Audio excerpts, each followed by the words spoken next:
I can't believe that even in 2025, most people are still browsing the internet completely exposed, and you really don't have to. Our sponsor, Private Internet Access, hides your IP address and encrypts your connection so nobody can see what you're doing online. And unlike other VPNs, PIA can prove they do not log your activity. The FBI has demanded user data from PIA. They simply didn't have anything to hand over. It's open source, court tested, verified by independent audit. You can even use it on unlimited devices. So get 83% off, just $203 a month, plus 4 extra months free at piavpn.com/DavidP. The link's in the description. It finally happened. A blue wave hit the country last night. Republicans wiped out everywhere. Virginia flipping, New Jersey not even close, Georgia kicking out Republican incumbents, and Donald Trump spent the night panic posting like a guy who just had the floor drop out from under him. We're going to go through the numbers. We'll look at the margins. We'll look at the swings. And Republicans are pretending this doesn't mean anything. It's just Democrats winning in blue states. That is one of the funniest things I've heard all year. And if last night's results hold anywhere near these levels in 2026, Trump's presidency will be prematurely ending and he will be a lame duck 2 years early. I think Trump knows it. He melted down on Truth Social, said, kill the filibuster. California was rigged, and somehow circled back to attacking SNAP recipients. Caroline Leavitt, meanwhile, was asked, why did Trump get an MRI? And her answer, it may not shock you to hear, does not exactly clear it up. We are also going to look at the panic inside of MAGA, the denial, and what the blue wave means for 2026, because I believe the 26 election started last night. Plus, Marjorie Taylor Greene went on The View, trying to convince everybody that she's normal now. Did it work? We're going to have to take a look at it. Big night, big fallout. We have also now raised more than $6,000 to feed hungry families. We are donating every new membership payment. If you are not yet a member on my website or not yet a Substack premium subscriber, every new payment, whether it's monthly or yearly, for November, we're donating to Feeding America, an extraordinary hunger charity. We so far have collected more than $6,200 in donations from you all. This is going to fund more than 62,000 meals. So I hope you'll participate. What a day.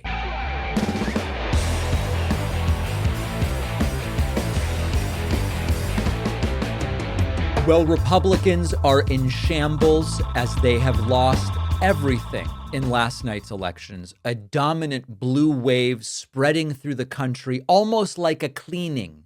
Trump lost everything, a clean sweep for Democrats, and Republicans had better be careful, because if they don't accept and acknowledge and appreciate the significance of what happened last night, they risk getting decimated in 2026. Now, we're going to look at all of it, but why don't we start with the results so we can all get on the same page about exactly what happened? We start in Virginia, where Abigail Spanberger, the Democratic challenger, the Democratic candidate, defeated Winsome Earl Sears, the Republican candidate, by a huge margin, 15 points in Virginia. Virginia is not a blue state. Virginia sometimes votes for Democrats and sometimes for Republicans, and they currently have a Republican governor, Glenn Youngkin. The margin is important here. 4 years ago, Glenn Youngkin won in Virginia by just a couple of points.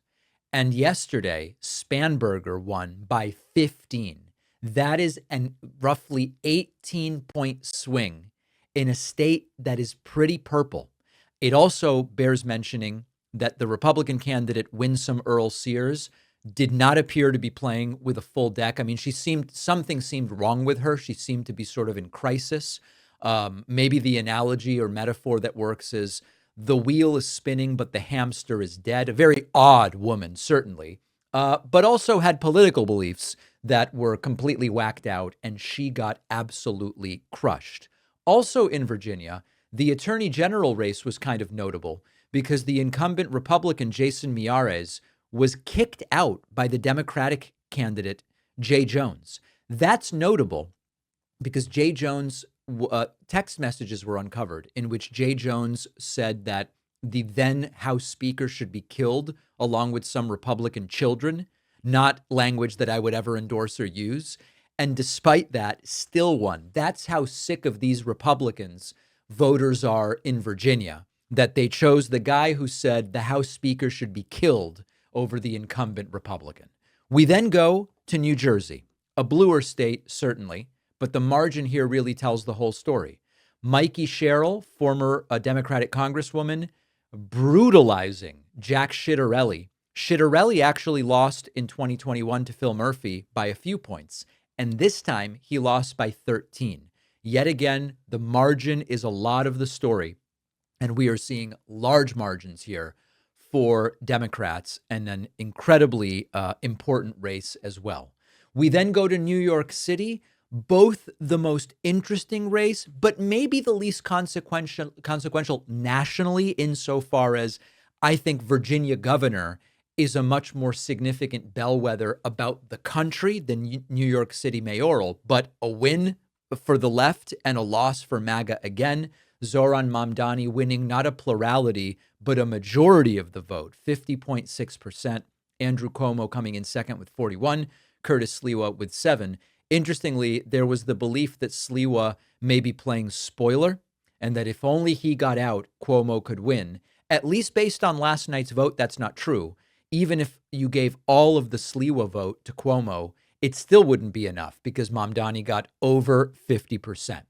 Next up is California's Proposition 50, which just crushed it. Now, I'll remind you what this is about. Governor Gavin Newsom came up with this idea. Texas and other red states are just doing partisan redistricting. They're not consulting with the voters. They're just doing it to try to gain seats next year. Gavin Newsom said, well, we're not going to unilaterally disarm. We are going to fight fire with fire if the voters want to. And so he put it to a vote. Do voters in California want to do partisan redistricting, the likes of which could help California gain 5 seats in the House next year? Voters overwhelmingly said, yes, please, I will take one. 64 to 36, overperforming the polling. You saw the lines of voters. We had video on our live stream last night. It seemed like this was not just a ballot initiative. The crowds, the lines waiting to vote on Prop 50, massive, just massive, massive, massive. And a huge win there. Another loss for Donald Trump. He says it's rigged. And then also interesting, if we go to Pennsylvania, there were 3 races related to the court of Pennsylvania. And these were fascinating. All 3 Democrats stayed. Stella Tsai winning with 56% of the vote. Brandon Newman winning with 55% of the vote. And, hold on, did I miss one? I thought that there were 3, but this is only showing me 2. Wolf. Okay. In any case, we will get the other data. Yeah. For some reason, I thought there were 3, but I only have 2 here. And then finally, and this is wild, even in the red state of Georgia, look at this. Georgia Public Service Commissioner number 2. Incumbent Republican Tim Echols crushed by Democratic challenger Alicia Johnson. This is Georgia, and they are kicking out Republican incumbents. Another one of these, Georgia Public Service Commissioner 3, incumbent Republican Fitz Johnson, destroyed. These are by almost a 2-to-1 margin in Georgia. Democrat Peter Hubbard, the winner there. 62 to 38, just unbelievable numbers. So what comes next? A few things we're going to talk about today. Number 1, what is the reaction of Donald Trump? It's predictable. He's on a bender, he's unhinged, he's disjointed. Number 2, what are the MAGA talking points going to be? The talking points are going to be Democrats winning in blue states isn't a big deal. Democrats winning in blue cities isn't a big deal. All right, well, we're going to analyze that. We're going to evaluate it for what it is. And then I'm going to talk about the importance of this heading into 2026, which I believe immediately starts on the basis of these results. And I think that's going to be a very, very big deal. Let's go next to what was Trump's reaction. A visibly depressed Donald Trump lumbered up to speak to Senate Republicans this morning after brutal losses last night. He was barely audible at moments, and we will listen to it. And he seems to realize that the champagne honeymoon is over. We'll start on Truth Social, where immediately last night, after being pounded brutally by these losses, Trump took to Truth Social, where he said, quote, Trump wasn't on the ballot and shutdown were the two reasons that Republicans lost elections tonight, according to pollsters. Of course, Trump wasn't on the ballot, but to a degree, last night was a referendum on Trump and Trumpism. And if he's blaming the shutdown, it is his shutdown, and the country knows it.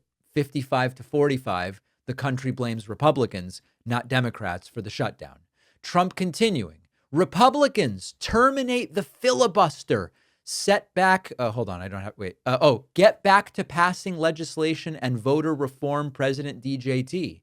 Trump is not saying we need to win the will of the people by convincing them that our policies are better. Trump is saying let's get rid of the filibuster so that we can do whatever we want without checks, balances, and restraints. That is not the right way to react after losing everything. Trump continuing, pass voter reform, voter ID, no mail-in ballots, save our Supreme Court from packing, no two-state addition, etc. Terminate the filibuster. This is an authoritarian through and through. There is no, hey, maybe some of what we've been offering people isn't what they want. Maybe some of my policies haven't been so good for voters, and therefore understanding that they went and voted for Democrats tonight. No, it's let's do what we can to make it harder for certain people to vote, get rid of the filibuster so Republicans can do whatever the hell we want. That's the reaction. And then finally, Donald Trump posting, and so it begins.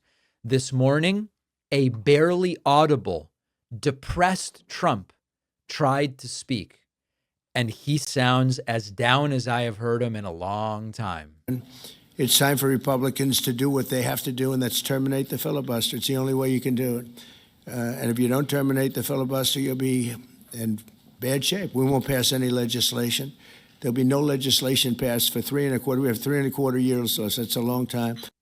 Trump is, of course, unable to suppress his authoritarian instincts to just do whatever I can do so that no voters get a say and we can just decide. But he seems to be acknowledging they are up against the problem here. And Trump knows if he loses the House in 26, his presidency is over. Hilariously, Trump running through a list of the things that Democrats might do. Most of the list sounds pretty good. There's nobody else is going to object. They're going to do it the first day. They're going to pack the court. They're going to make D.C. a state, and they're going to make Puerto Rico a state. So now they pick up 2 states. They pick up 4 senators, okay? You think you have problems? They're going to do all of the things. They're going to pick up electoral votes. It's going to be a very, very bad situation. And it's done. It's done. As soon as they attain power. Now, if we do what I'm saying, they'll most likely never attain power because we will have passed every single thing that you can imagine that it's good. And most of the stuff Trump's talking about sounds pretty good. And most of what Trump wants to do himself sounds pretty bad. I mean, even after these brutal losses last night, Trump still had the gall or the ignorance to get up in front of Senate Republicans and again attack food stamp recipients. What? You are still doing this? I think so. Millions of Americans are going to be without SNAP benefits. And I will say about SNAP benefits, so when I was president, we had $7 billion worth, and now they have many times that because these benefits were given to anybody that asked, and they're up to, I hear, just many times, $47 billion. So it wasn't the purpose of SNAP. It was for people that really had problems, down and out, people that really had problems. But during Biden, they gave it to anybody that wanted it. I think it's something you have to talk about because the numbers are incredible. But countless public servants are now not being paid, and the air traffic control system is under increasing strain. We must get the government back open soon and really immediately. We have to get it up. We have the hottest economy. Trump's acting like other people are responsible for this stuff. We really got to get this government open. Well, why'd you close it? Why did your party close it then? What doesn't really make any sense? And then finally, in a real message of unity, Trump about Democrats says they are like kamikaze pilots, really going to unite people here. I've heard that about 4 times. I heard it after Kings. They said I was a king. And I heard it after Kings. I heard it after a couple of other moments in time. And I said, no, I don't believe so. And now I heard it's after the election. I don't believe so. I think they will. I think they're kamikaze pilots. I just got back from Japan. I talked about the kamikaze pilots. I think these guys are kamikaze. They'll take down the country if they have to. Nothing says unity and inclusion like saying my political enemies would be the equivalent of kamikaze pilots to take the country down if they get their way. So Trump's disheveled. He's upset. He's down. He's depressed. But the question that I was curious about is what is the more buttoned up Republican line going to be? How are they going to spin this? And the funny thing is that they are arguing like it's Democrats who have to spin it. Let's talk about that. They want you to think that last night's losses mean nothing. MAGA is falling apart when you really understand what happened last night. They lost everything, but they want you to believe that none of it means anything. I was wondering, what line are they going to go with after they lost everything last night? And it quickly became obvious what they were going to go with. Democrats won in blue states. It doesn't really matter. When blue cities vote for Democrats, it doesn't really say anything about the country. A leftist won in New York City. Democratic governors won in Democratic states. New Jersey's blue, a Democrat won. Who cares? Now, you might be saying, well, what about Virginia? And you're thinking along the right lines, but we're going to get back to that. Here's a couple of examples. Here is Ari Fleischer, former White House press secretary to, I guess, George W. Bush, if I recall correctly. Here he is, and there's sort of a new look Kellyanne Conway here. Anyway, Ari Fleischer said the following. Ari Fleischer, let's get your take on tonight. Well, blue states are blue states, and that's why the Democrats won tonight. But there it if is. you take Blue states are blue states, and that's why Democrats won tonight. Jesse Waters on Fox News, basically going with the exact same idea. On the table with you. Thanks for having me. The Democrats are going to spin this. This is a referendum on Trump. I mean, these are all blue states, is it? This is wildly, wildly wrong. Now, if they want to go with that, they can do that at their peril. But let's go through it one by one. New York City mayor's race, it's usually a Democrat. Not always, but it's usually a Democrat. When it's a Republican, it's someone like a Bloomberg who's, kind of center. Sometimes in some ways, he's almost center left, but a centrist of sorts. And in New York City, the Democratic nominee won. Fine. I acknowledge that New York City is an N of one. It's a completely unique place. What happens there might have a bearing on the country or it might not. But hold on a second. Virginia is not a blue state. Virginia has a Republican governor right now. And in 2021, Republican Glenn Youngkin won that race by 1.9. And yesterday, the Democrat, Abigail Spanberger, won by more than 15. That is a 17-point swing.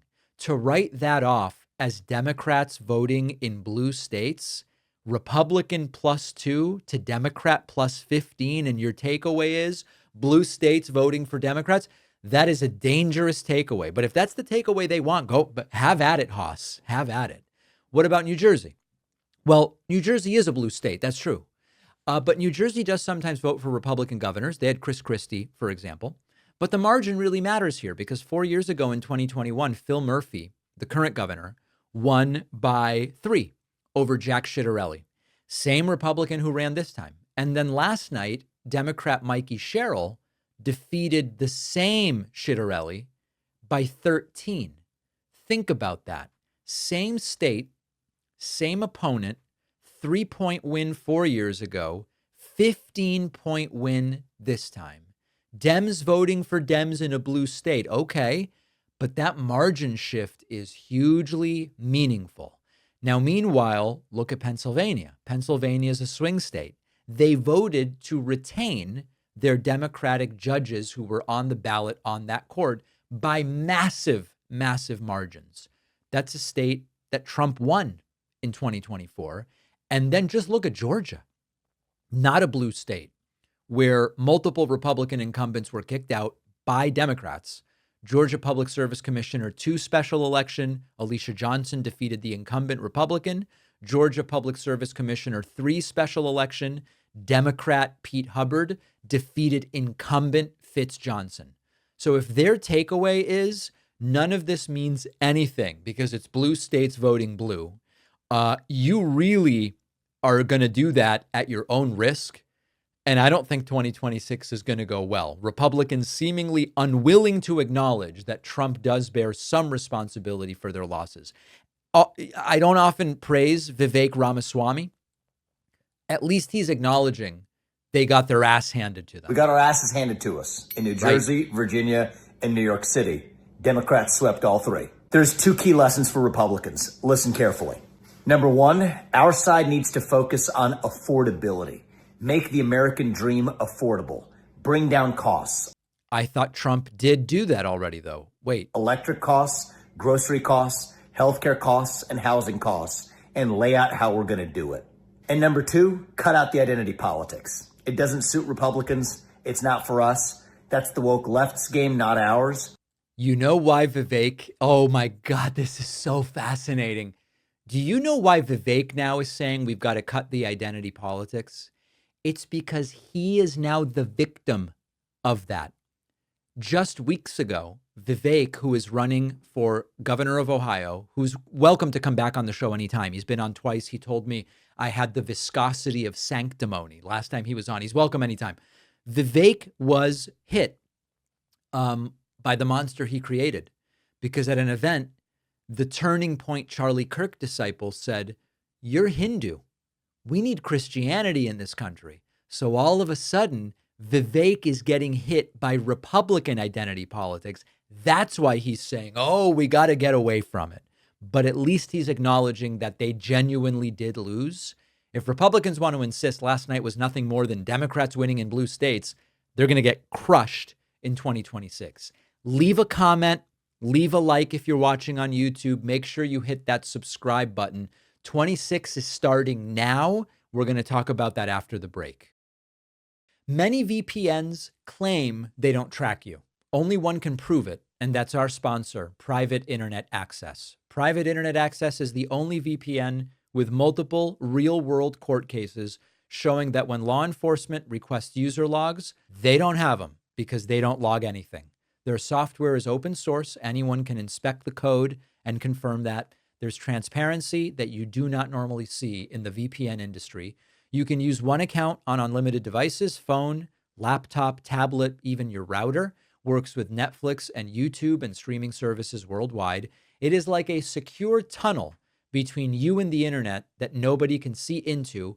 I've been using PIA for years. It's one of the few privacy or security tools I truly trust.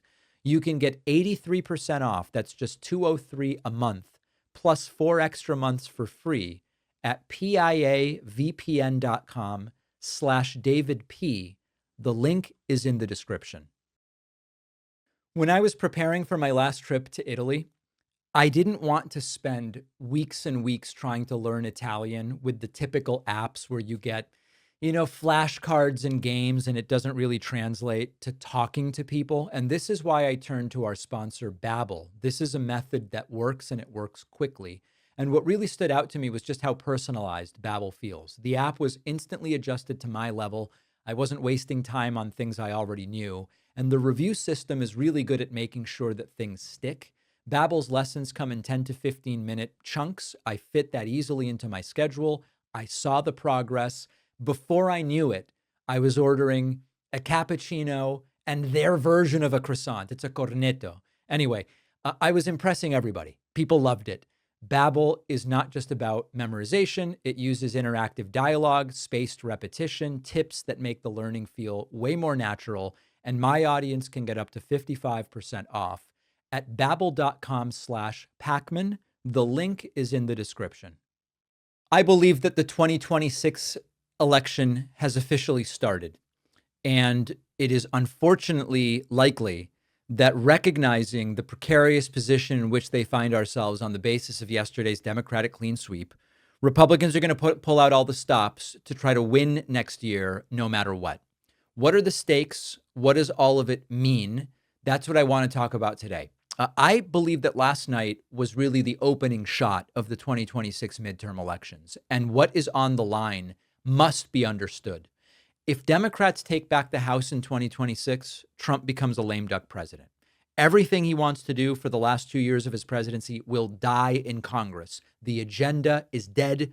Not even a chance of major legislation. No more controversial appointments sailing through. Democrats will control House committees. They will control investigations. They will control the floor. Trump's presidency effectively ends 2 years early. And what's important about that is not only stopping Trump specifically, but also diminishing his power to choose an heir apparent, maybe J.D. Vance or someone else, and to maintain momentum into the 2028 election. And the thing is, Democrats don't really need that much. The House majority for Republicans right now is very thin. And the exact number of seats that will need to be flipped depends a little bit on how all of the districts are redrawn. It could be 5 to 8 seats. And the reason it's a little complicated is, Texas has redrawn their maps. California passed Prop 50 yesterday. That's going to, I believe, gain 5 seats through redistricting alone. So the point here is Democrats will be in a position to take back the House with relatively few seats needing to be flipped. So now we go and look at what happened last night. Virginia swung 17 points towards Democrats from where Glenn Youngkin won in 2021. New Jersey swung 10 points with the same Republican candidate running as in 2021. Georgia kicked out some Republican incumbents. If those swings held in competitive House districts across the country, dozens of Republican seats are suddenly in play. Seats that looked safe 6 months ago are going to end up being toss-ups. States that were toss-ups might lean Democratic. And the fundamentals are all working in the favor of Democrats. And we are now 30-something days into a government shutdown. Trump is admitting the shutdown hurt Republicans. Last night or this morning, he said, we got to open the government. Or he posted on Truth Social, the shutdown was a factor. And then today said, we got to open the government. It's their shutdown.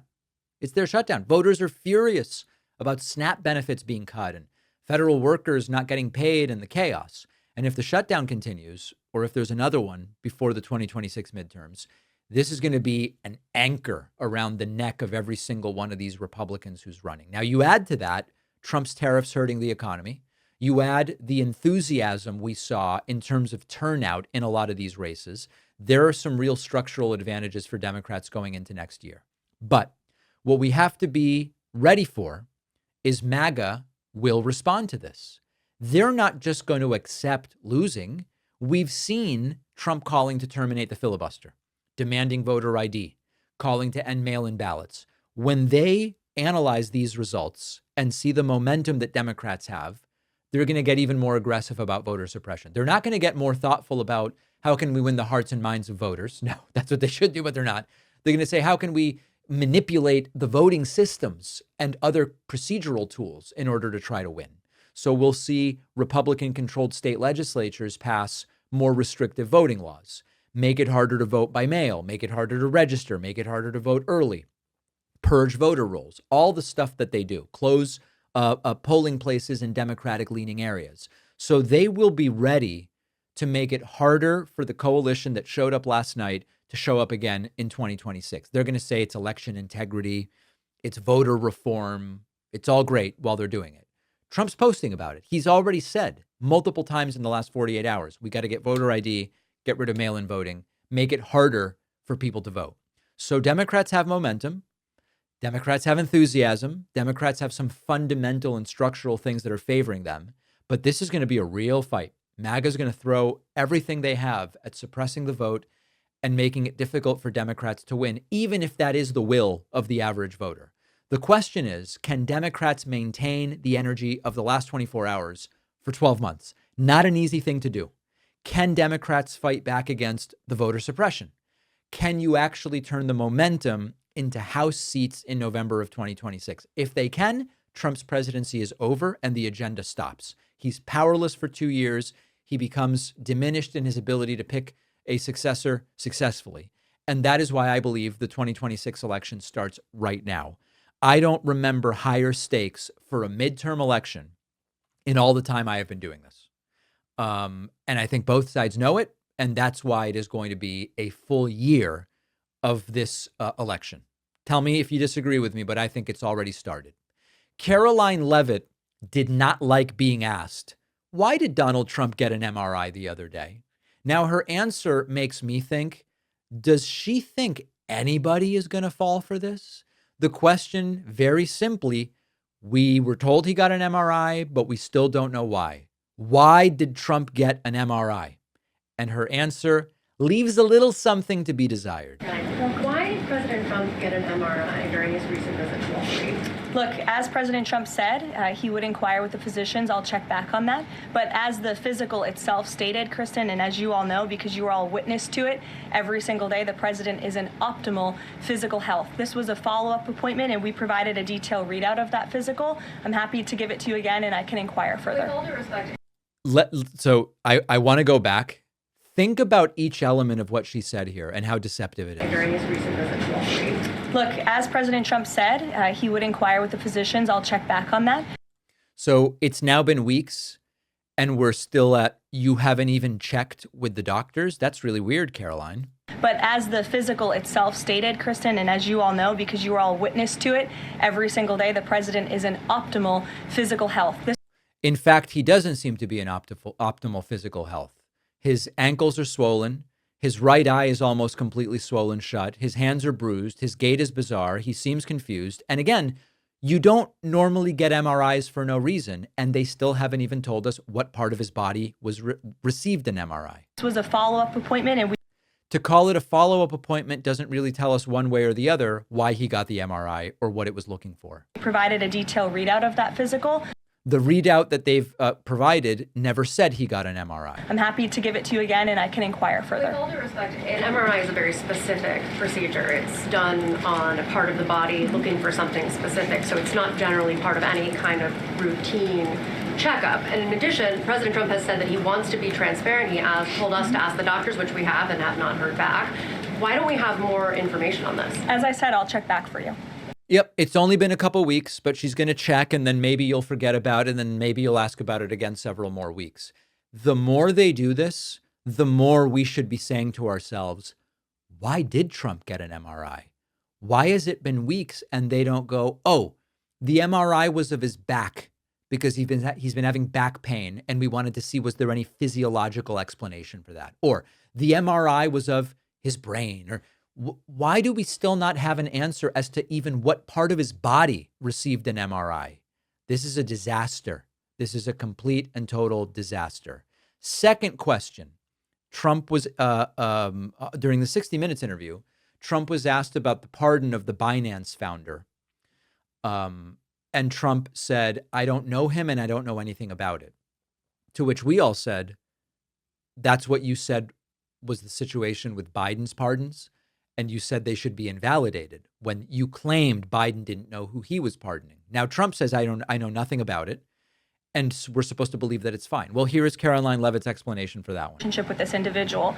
And when it comes to pardons, the White House takes them with the utmost seriousness, and the president understands the responsibility that he has as president to issue clemency and issue pardons to individuals who are seeking that. That's why we have a very thorough review process here that moves with the Department of Justice and the White House counsel's office. There's a whole team of qualified lawyers who look at every single pardon request that ultimately make their way up to the President of the United States. He's the ultimate final decision maker.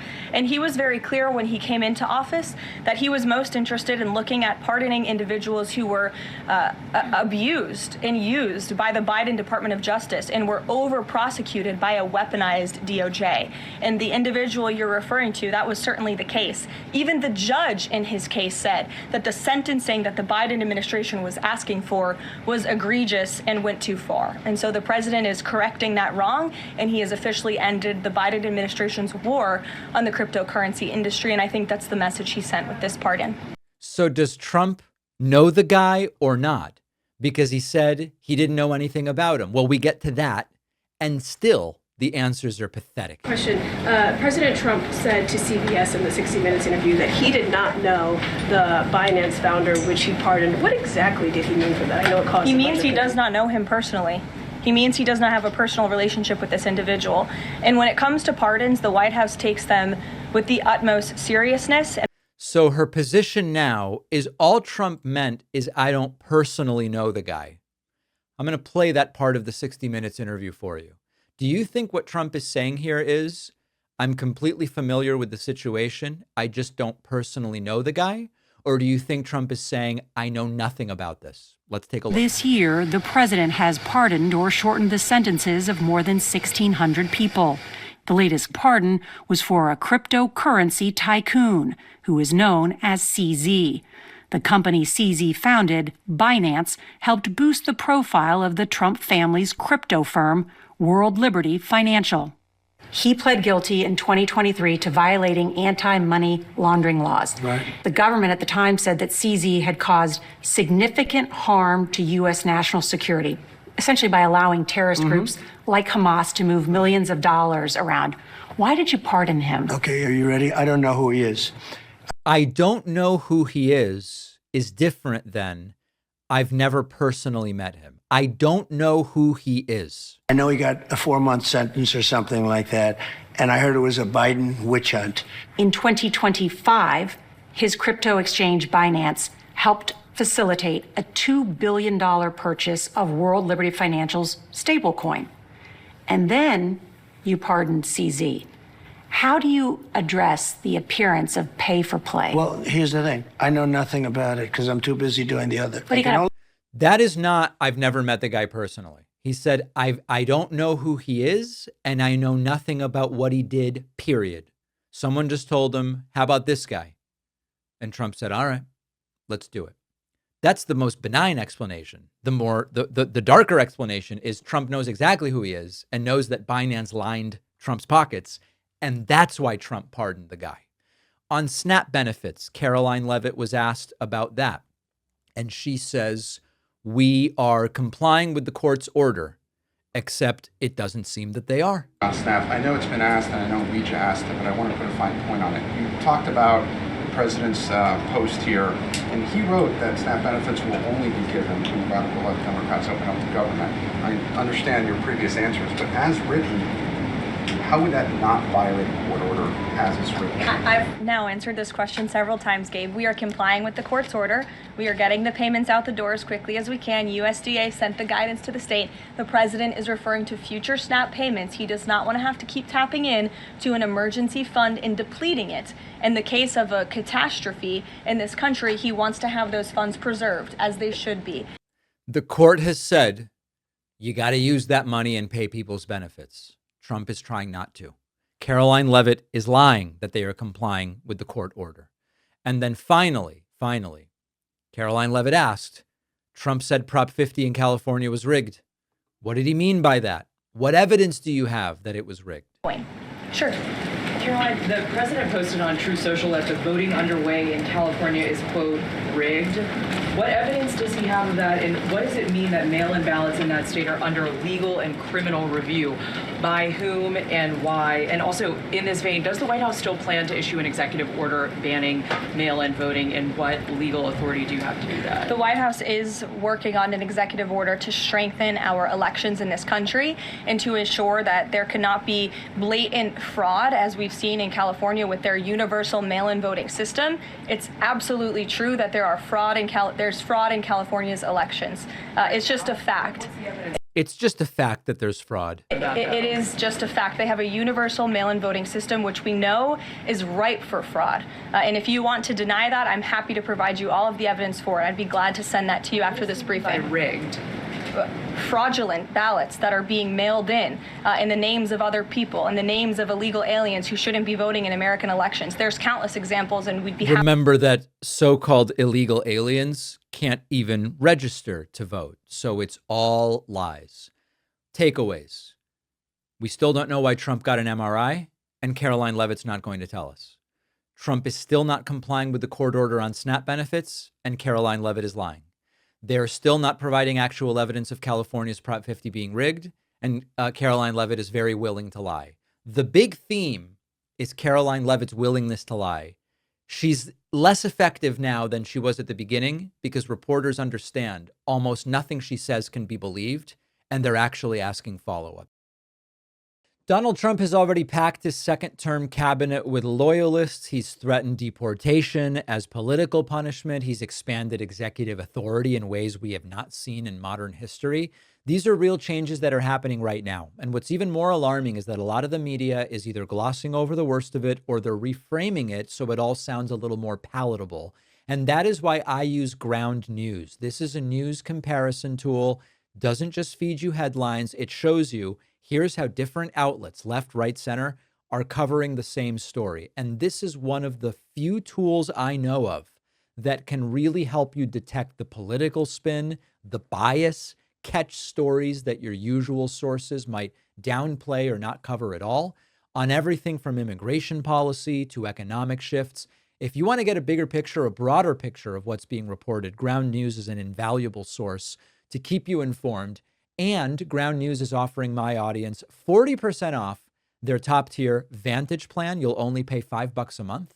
Go to ground.news/Pakman or enter the code Pakman in the app to get started. The link is in the description.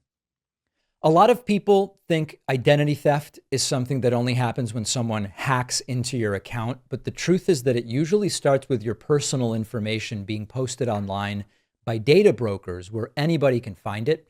Our sponsor, Incogni, is a service that helps protect your privacy by forcing the data brokers to delete your information. This includes your name, address, phone number, even sensitive things like property records or your political affiliation. And now with their custom removals feature included in the unlimited plan, you're not limited to just the list of 250 plus brokers they work with by default. If you find any site exposing any of your private information, even one they've never seen before, you can send a link and Incogni's team will work to get that removed.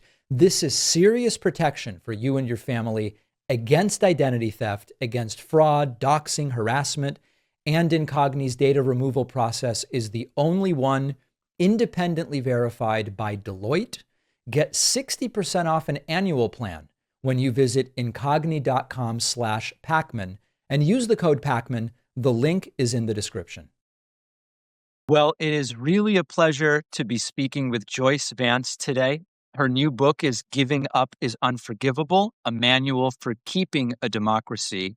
It's such a great, not great, it's an important time to be talking. It's great to be talking at an important time, but it is not necessarily a great time in the sense of a lot of the things that we're following. I really do appreciate your time, though. You know, it's really nice to be with you. And it's funny, I was just thinking about what you're saying because I had said to somebody, oh, I really enjoyed that conversation. But enjoy was the wrong word, right? I mean, it was a sort of a dark conversation about the political moment, but it felt good coming out of it to have had the conversation and to have shared ideas with somebody. So I think we can all be forgiven for that use loose of the word enjoyed. Well, listen, I think one place to start that might be really relevant to my audience, that is an audience that, is more steeped in politics than the average person, I would say. And I've been very honest with my audience that even personally, I think there are limits to how much of this stuff is healthy to consume, that I think it's good. When I'm done with my last show of the week, I really try to not engage with what's happening for a couple of days, which I know is a privileged thing to be able to do, but it's really a mental health thing. And one of the things I saw that you mentioned in a recent book chat that you did is that we can't be outraged all the time. And there's a couple of different layers where I think that is important. And what I would love for you to do is to talk about it, but also contrast it with one of the things we're fighting is getting too used to the absurd things that are happening. And so on the one hand, not everything can be a scandal. We can't be outraged all the time. And also, we don't want to fall into a situation where any of what's going on is accepted as normal. So can you talk a little bit about how those two things can both be true? I think you just said all of the smart, important things all at once and connected them in a way I've never really connected them before. Because I think this sense of overwhelm that we all feel, right? That's my new noun for the day, overwhelm. It's deliberate. This is a strategy that wannabe dictators use in order to get people just to give up because they just feel beyond the ability to cope with it. And like you say, for mental health purposes, maybe need to just check out for a while just to stay on an even keel. At the same time, outrage fatigue is real. And if you just think back to the first time that you, for instance, saw ICE attack a person on American streets and how horrified you were, and we're still horrified, but every time we see it, it's a little bit less. We're watching these attacks that the administration is launching, what the Secretary of War, Pete Hegseth, calls kinetic attacks, which are extrajudicial murders of human beings. And it's hard to sustain the outrage on time 15 or 16. I think that's really the challenge that we face. How do we stay involved and engaged in what's going on? How do we do it without becoming sanguine about what we're seeing and accepting it as the new normal? And so that's one part of the value that I've found in these Substack conversations, maybe with folks that I don't know and with new audiences, is for us all to have the chance to observe what's going on through fresh eyes, to make sure that we maintain the outrage. We should all be righteously indignant right now. I mean, it's hard to sit in my basement, but simultaneously jump up and down and demand answers from my Republican senators. So we all have to figure out how to do that. We also need to take care of ourselves and remember that the reason that we're doing this is because democracy is not some abstract goal. It's a system that lets us live good, happy, productive lives and make our own decisions, not to have a king or a dictator who tells us what we can and can't do. So our challenge is to do all of that at once. One of the challenges I've been thinking about a lot is, especially as there is, I would say, some fracturing on the left. I don't want to overplay and say there's this civil war. I also don't want to pretend that the left is as united as it's ever been, because I certainly don't think that that's the case. But in a context where there are certainly factions on the left right now, one of the things that seems mathematically correct to me is that given that 40 to 50% of the country doesn't vote, depending on what election we're talking about, I see a bigger opportunity in activating people not currently voting by connecting what they're worried about in their communities to who they vote for, then getting into the rage debate scenarios of the intra-left fighting. The latter may be entertaining. There's a lot of shows and YouTube channels built around that kind of debate. But I actually think the bigger opportunity is in this mass of people, tens of millions of people, who have not come to believe that they might be able to better their circumstances if they did engage with the political process. Now, every election cycle, as you know, you hear, if we can just increase turnout among 18 to 29-year-olds by 2%, we win everything. And of course, it just ends up coming down to the 7 swing states every election, and it's close. And so I guess my question is, what is your sense now of the best way to activate these tens of millions of non-voters? This is a really great question. I mean, the numbers don't lie, right? If more young people voted, and if they voted what I think we generally perceive as for progressive policies, then maybe we wouldn't have a President Donald Trump. Maybe we would have a president who cared about climate change, or a president who cared about civil rights, or what have you. So look, I think a big part of this issue is persuading people that voting matters. I mean, that's canon in my household, right? We deeply get, because my husband is an elected state court judge. We both come from families that had different levels of involvement in the political process and the civil rights movement. We get that voting is incredibly powerful, and that nobody would try to take your right to vote away as hard as these folks are doing if it wasn't really powerful. But I have a 22-year-old kid, and we were talking about what would it take to motivate you to, this was me as his mom fishing. What would it take to get you to read a book about democracy? Because, you want your kid to read your book. And he just sort of yawned. And we had this interesting conversation that I recite part of in the book, where he said, "Mom, I was 4 years old when Occupy happened. And nothing has changed. Rich people still control government. They control Congress. They control caucuses. I'm a 22-year-old kid. What exactly is it that you expect me to do against billionaire and billionaire adjacent people? And I think that that's a really legitimate point of view. And if we're going to activate younger voters or people who feel disenfranchised by the political process, then we need to share with them the story of times that government worked, because they don't remember those times. I mean, my kid, his earliest memories of a presidency, Donald Trump's first term in office. He maybe has shadowy memories of Obama and happy times, but that's not what he's grown up with. And so I think we need to tell the stories, and I do in the book, of the civil rights movement and of times when voters went out in the streets to demand their rights and then change became possible. But we got to make that concrete. You can't expect people to go out and vote based on ideas, not on benefits in their own lives.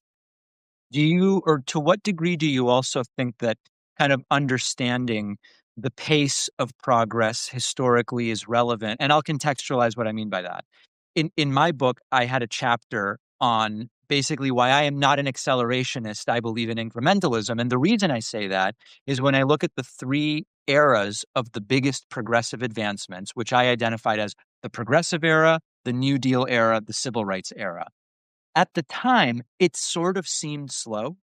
But when we look back and we realize, a lot of it depended on who had won a prior election and who were the new Supreme Court justices that were on the Supreme Court at what ended up being critical times. I try to build up this case that it can feel slow, but we are hopefully building on something. Do you think that there's not enough of an understanding of sometimes, like, we want things to happen fast, and in retrospect, it will be fast, but in the moment, it can sort of feel slow? Yeah, I mean, we're a fast society, right? I mean, in 30 minutes of TV, including commercial breaks, a crime is supposed to be committed and solved on Law and Order, and that's how the world is supposed to work. I think the point that you make in your book is the right point. And the civil rights era illustrates this in some very interesting ways, right? There's the integration of the University of Alabama, where I teach, over the objection of the governor, George Wallace, who stood in the schoolhouse doorway very dramatically and then stepped aside because President Kennedy had made it impossible for him to continue to stand there successfully. And so we see the integration of the university, and there's a woman named Vivian Malone Jones who becomes the first Black student to be enrolled, someone with great credentials who would have been accepted in a race-neutral environment, but they found excuses like the class size won't allow it or some other BS like that to keep her out. But she enrolls. And she doesn't have an easy path. There's a lot of opposition. There are bombs that go off. She tells a story in an interview, right, that one day she decides to go to class even though there's been a bombing right by her apartment that day because the moment demands it of her. And in her wake, lots of students, Black students, enroll at the University of Alabama. There's even a Black student government president, something that was unthinkable, in my lifetime. And 50 years later, when the university holds the celebration of the anniversary of integration, the sitting attorney general, Eric Holder, the first Black attorney general, is Vivian Malone Jones' brother-in-law. So there's this sort of straight line of progress that's elusive in the moment, especially when the times are tough and it's difficult and you feel like progress isn't linear, which it never was in the civil rights movement. It was a step forward and two back and then go forward again. But it's that long sweep of history that's instructive. So at the risk of sounding like a professor, which I am in real life, I'll just say we sometimes have to look at the video, not the snapshot, to understand why incrementalism, even when it's frustrating, is the right approach. In the kind of theme of the book of not giving up, one of the things I've sort of done content about and written about a little bit is that there are some structural realities in the country that implicitly sort of resist mass protest and mass action. And kind of what I mean by that is when healthcare is for most people linked to their job, when wages have been stagnant and 40% of the country would have to borrow to meet an unexpected $400 expense, when public transit or train transit is very underdeveloped, you put all of these things together and it's both like kind of difficult and risky, for the average person to take time off from work to go and protest. This is great for these structures that don't want people protesting, that don't want our financial system grinding to a halt, et cetera. So I'm interested in kind of hearing your thoughts about whether those structural hindrances to mass protests need to be dealt with first, or whether it's part of what the protest would try to change, or like, how do you conceive of that? It would be great if we had the luxury of fixing all of the problems that you've just identified right now. The reality is we don't. I mean, we have to first run the race for democracy and then fix the problems. And as you point out, there are a lot of interests that de-incentivize fixing all of those problems. Look, if you're a young single mom and you're a waitress, or you have a job where you eat what you kill, you only eat if you earn money, you can't afford to take a day off of work. But one of the lessons of the civil rights movement, so I live in Birmingham. I've had this amazing opportunity to talk with foot soldiers over the years. And one of the lessons that you learn is the importance of being in community and realizing you do not have to fight the entire fight on your own. And if you can't afford to stay home from work, don't. But that means that those of us who are in a position to go out and protest absolutely have to. And there's a moment in the fight for civil rights in Alabama where parents are being threatened with loss of their jobs if they protest. And so we get the school children's march, where children, like young kids, high school kids, march out of their schools and protest on the streets in Birmingham. And that leads to this sort of famous moment with Bull Connor and dogs and fire hoses. And much of that animates the rest of the country in the belief that something has got to change. I hope it won't take a traumatic moment like that one, but I do think that there's value in understanding that not everybody has to do everything. But those of us who can do certain things have an obligation to do them right now. Yeah, interestingly a very similar message to what Heather Cox Richardson kind of suggested when I had her on a couple of months ago. It's a very interesting one and an important one that I think resonates with a lot of people. How significant do you think the divisions on what we would loosely call the political left are right now? Because I could steelman both cases, right? I could say, listen, you've got corporate centrist Democrats who seem very interested in maintaining the status quo and the systems that got them into power and treading very lightly in order to get themselves reelected. Cool. On the other side, you've got accelerationists and actual socialists, not people that are called socialists as a pejorative, but actual socialists who are happy to try to burn down systems with the belief that they can build them back up in a better way. And then in between, you've got a bunch of stuff. Like, I'm a social democrat in the style of like Denmark and Sweden, and I believe in well-regulated capitalism that ensures that standards of living don't go too low, and we use taxes to... Okay. How serious are these divisions in your mind? So look, Democrats have always been the party of a big tent. I'm a lawyer. I'm a former federal prosecutor, not a political theorist, but I've been around long enough to know that the only way this country works is if we build coalitions among people who don't see 100% eye to eye. And if we're willing to do something that's become all but unheard of in our politics, which is to compromise. And the hope is that if we do that, we can certainly do better than what we're seeing on the other side of the aisle, right? At this moment. If you don't see this as a moment where you have to, in many ways, put country ahead of party or ahead of faction, then I think all hope is lost in this country. And it's instructive to me to think about how much of the divide on the left, but really even the wedge between Republicans and Democrats, has been driven by, let's just say, outside interests that are invested in seeing this country fail. So a lot of the disinformation and even the misinformation that we see online and in social media is designed to fail, was designed to elect a particular presidential candidate. And I think if we study that sort of behavior, which is well documented, at least online, then it helps us understand that the people who have interests in dividing us are not people who have any of our best interests at heart. And so my daughter, who I think is pretty far to the left of you and maybe among that group of people who are true believers in socialism, she nonetheless said, I don't love Kamala Harris. I know you do, Mom.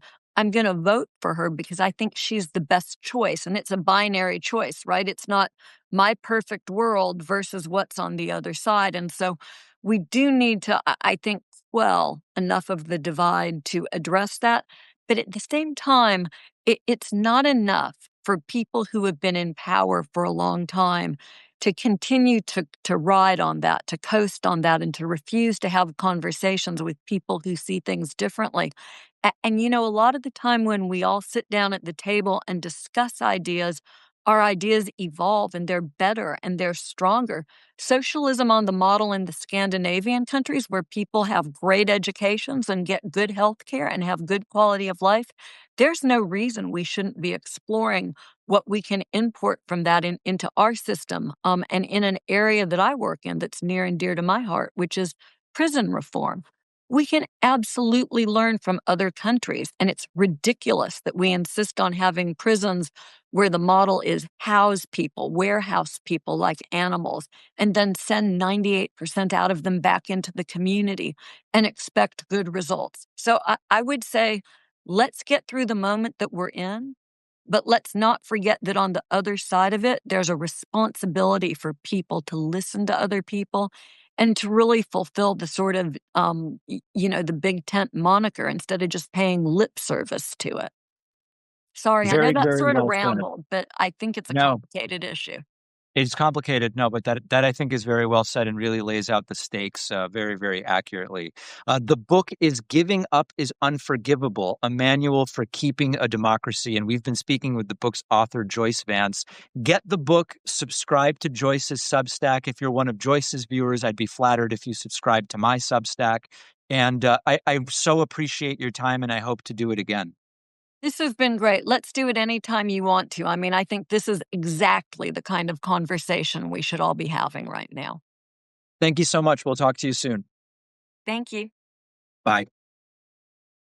Let's be honest, when it is hot outside the way it's been, bad underwear makes it really much worse. Our sponsor, Sheath Underwear, has completely rethought how men's underwear should function in the heat. Sheath's boxer briefs are designed with a dual pouch system, keeping everything in place, separate, ventilated. This means less sweat, less sticking, less of that awkward adjusting. And if you're not using the pouches, the fabric alone is a game changer. Soft, stretchy, moisture wicking, now available in cooling materials like bamboo and mesh.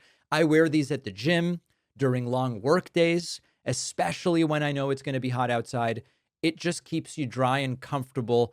And they've really raised my expectations about how good underwear can be. Wearing Sheath is like having built-in climate control for the lower half of your body. Everything stays cool, dry, and where it should be. If you've never thought much about your underwear, this is the one brand that might make you start. Go to sheathunderwear.com/Pakman.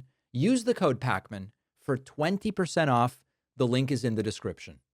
Donald Trump is attempting to ignore a court order about food stamps. Does he really think that this is going to work? I mean, this is crushing a bunch of his own supporters as much as it's crushing the country at large. And by the way, it's terrible for businesses, food stamps being one of the most economically stimulative forms of government spending. Here's what's going on.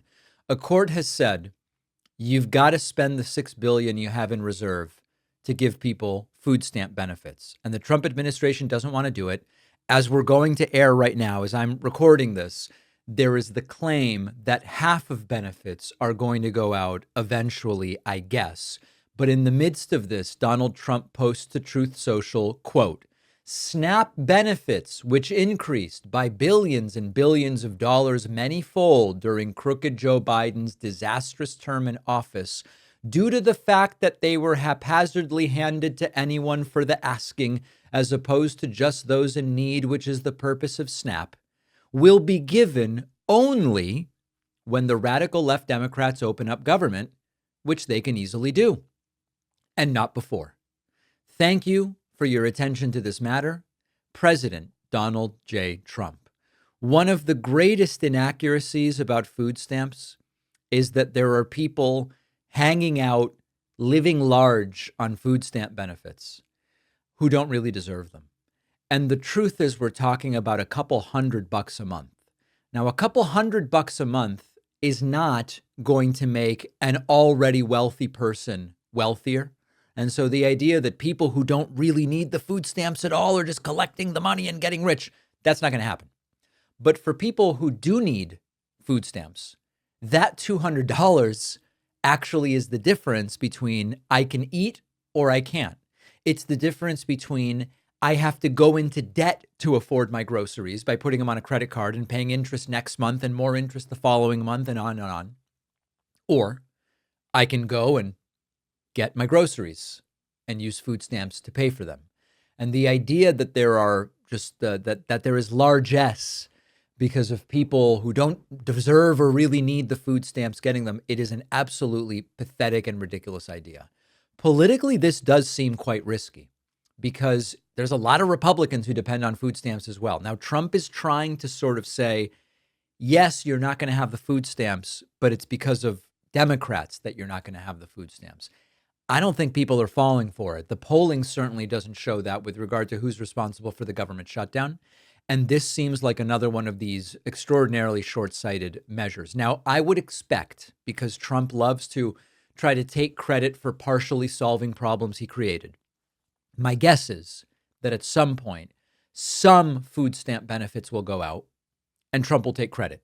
And it will be something like, despite the evil Democrats who want everybody to starve, including my own followers, I have been able to and decided with the great strength of my orange face to release some money. I'm expecting something like that.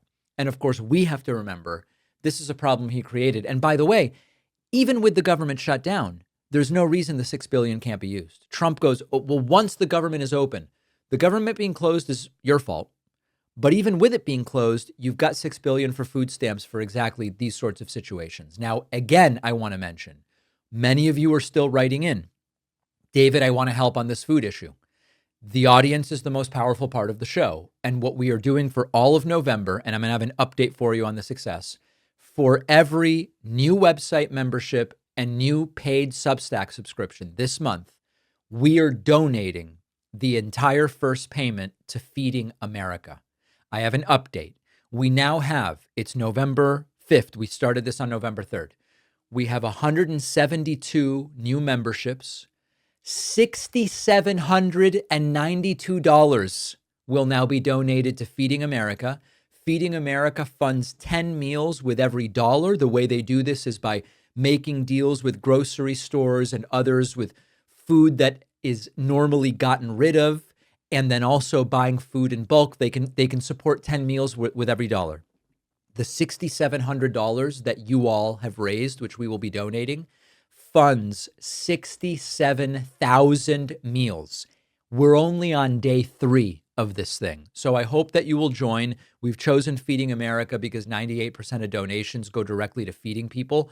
The overhead at the organization is really small. So if you get a monthly membership on my website, you're funding 60 meals. If you get a yearly membership on my website, you're funding 600 meals. And meanwhile, Trump's got $6 billion. He could use it to feed the 42 million Americans on food stamps. He doesn't want to do it. Courts are saying he has to. Families are scared. While we are fighting all of that, people need to eat. So we're trying to help them. And I will update you tomorrow as to where we are. $6,700, 67,000 meals as of this moment. Links are in the description. Marjorie Taylor Greene went on The View to try to prove she's normal now. She's not a complete whack job, and it didn't go particularly well. Now, I've said before, Marjorie Taylor Greene is at odds with some elements of what is happening in the Republican Party. She's at odds with the government shutdown. She's at odds with what's happening with healthcare premiums. But big picture, she's still a right-winger. She's not a friend of progressives. She might be an enemy with whom we overlap in one or another area, which is fine. Politics makes strange bedfellows, and we should take advantage of anything we can to achieve our policy goals. But this is an interview, I guess, meant to showcase how Marjorie Taylor Greene, the radical and repugnant reactionary congresswoman, has turned the corner in some sense. It's a new her. She was asked by Sonny Hostin, so you don't believe in QAnon anymore? You've changed now? And Marjorie's answer is a little bit shaky. I'll put it that way. Say you don't believe in the QAnon conspiracies anymore? Oh, I went over that a long time ago. I mean, you've changed? Well, no, I haven't changed. I was a victim, just like you were, of media lies and stuff you read on social media. You all have attacked me many times on this show. Of course, that has nothing to do with whether she believes QAnon. Because of things that you read about me. That weren't true. Or clips we've seen. Or clips you've seen. The Jewish space took me out of lasers. context. What was that about? No, but wait, hold not up. even true. Let's take a second. Yeah, it's been rebuffed. All right, so she says that the Jewish space lasers thing has been rebuffed. Just as a reminder, it was posted to her Facebook page. She's just arguing that whoever was handling the Facebook page posted it. Now, whether we believe that someone running her page would post without her permission and without her believing it's something about Jewish space lasers, I don't know. Maybe I've got a bridge to sell you. But needless to say, that is what she is claiming. She was asked a question by Whoopi Goldberg. Does she support Trump sending troops to American cities? Clear question, issue of constitutionality, issue of separation of powers, issue of federalism. She dodges the question, sadly. I'm wondering because, free speech is everything. And it feels like it's harder to do and to have in this country. Do you think it's a good idea for the military to be marching into our cities and towns right now because maybe people don't like the speech that they're hearing? How do we combat that and get back to going after the people who really are the problems? Well, on free speech, I want to say that I think that all of us right here are doing a great job of exchanging our ideas and things that we believe in, and we're doing it in a very professional and kind way. And this sounds to me like playing both sides. My opinion, I think we need more of that in America. I really do. And a lot of people wanted me to come on the show and say nasty things and all of us to fight. They wanted all of us to fight. Thank you for not doing that. Oh my goodness, no. I didn't want to do that. It's like 5 to 1. She could handle it, but she didn't want to. No, I didn't want to do that today because I believe that people with powerful voices like myself and like you, and especially women to women, we need to pave a new path. This country, our beautiful country, our red, white, and blue flag is just being ripped to shreds, and I think it takes women of maturity to sew it back together. And I think that happens through free. Oh, boy. I've got to hand it to her. She was prepared. She is trying to play both sides. I want to take you back to the question. Do you support Trump sending troops into American cities?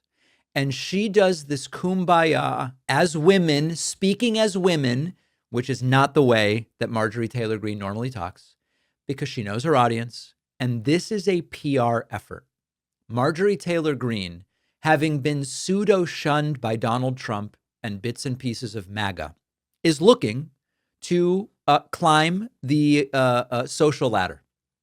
And what she is trying to figure out a way to do, without having to say, of course I don't support sending troops into cities, which would put her completely at odds with the Republican Party, or, of course I do support sending troops to American cities, which would put her at odds with the audience and the women of The View. She chooses to go, listen, we got to be nice. I'm not going to come on here and say nasty things as women, as powerful women, blah, blah, blah, blah, blah.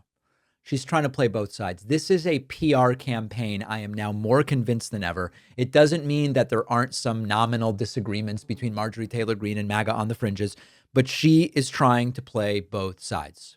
The topic of Republican men came up. You called them, quote unquote, I believe this is you, mostly weak Republican men. So would you like to name names?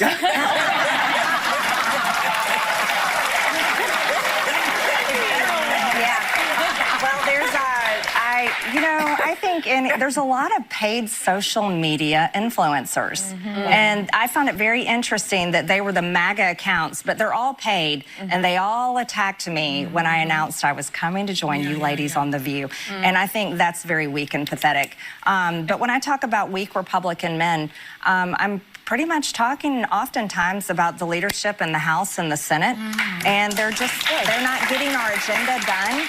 All right, so it's the leadership of the House and Senate, and then finally for Marjorie Taylor Greene, maybe her most normal moment of the entire thing. 21, and there was a sunset date of the end of this year, and Republicans never made a plan for that. And I have been I yelled at Mike Johnson last week on our GOP conference call. By the way, I'm missing the call today. It's going on right now. And I hope that Mike Johnson is finally giving a single health care policy because the country deserves it, and it shouldn't be a secret. And I shouldn't have to go into a skiff to go find our Republican health insurance plan. Maybe there is no plan. You know what? You want to know something? That, I believe, is the truth. There's a lot of ideas, there's a lot of bills, but there's no consensus. And I think that's... All right, so Marjorie Taylor Greene rightly saying, enough with the health care plan has to be a secret thing. We can't keep doing this thing. I think she's playing both sides. I think this is a PR effort. I don't buy that this is a new Marjorie Taylor Greene, even one iota. But she's welcome on the show anytime, and I'd love to talk to her about it. On the bonus show today, we will delve in more detail into some of the down ballot races in yesterday's blue wave. We will talk about the Supreme Court entering the lion's den on Donald Trump's tariffs. And we will talk about teachers getting threats after Halloween costumes wrongly linked to Charlie Kirk. All of that and more on today's bonus show. Sign up at joinpakman.com. Make sure that you are getting the bonus show and the commercial-free show and all of it. And I'll see you then. But of course, we'll have a new show tomorrow.